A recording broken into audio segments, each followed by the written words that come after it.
PR পদ্ধতিতে নির্বাচন অনুষ্ঠিত হলে দেশে সকাল বিকেল এমপি বেচাকেনা হবে এবং সরকারের স্থিতিশীলতা থাকবে না বলে মন্তব্য করেছেন গণ অধিকার পরিষদের সাধারণ সম্পাদক রাশেদ খান।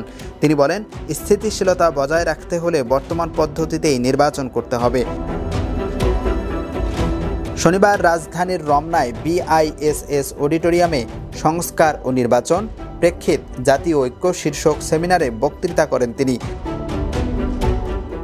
পিআর পদ্ধতির বাস্তবায়ন নিয়ে রাশেদ খান তীব্র বিরোধিতা করে বলেন, নিম্নকক্ষে পিআর বাংলাদেশের বাস্তবতায় কখনোই সম্ভব নয়, তবে উচ্চকক্ষে পিআর নিয়ে আলোচনা করা যেতে পারে।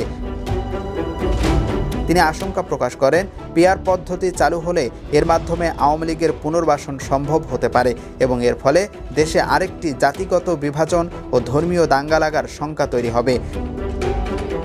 রাশেদ খান প্রশ্ন তোলেন, পিআর হলে স্বতন্ত্র প্রার্থীদের ভাগ্য কি হবে তা স্পষ্ট করে বলা হয়নি।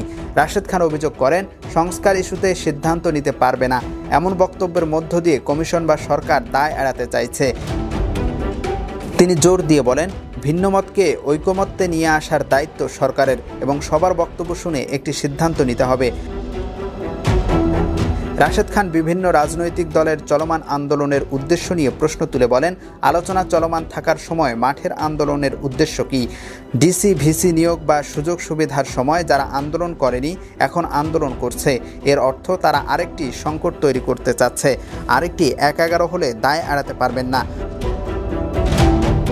গণ অধিকার পরিষদের সাধারণ সম্পাদক নির্বাচনের আগে নির্বাচনী পরিবেশ তৈরির ওপর গুরুত্ব আরোপ করেন এবং প্রশ্ন তোলেন, অদৃশ্য সরকারকে অন্তর্বর্তী সরকার কেন নিয়ন্ত্রণ করতে পারছে না?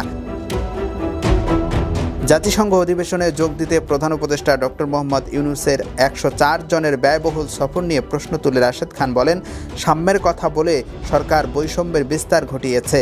জাতিসংঘে মাত্র ৩টি দলকে নিয়ে সরকার নির্দিষ্ট কিছু দলকে গুরুত্ব দিয়েছে। ১০৪ জনের এত বড় বহর নিয়ে গেলে পরিবর্তন এলো কোথায়?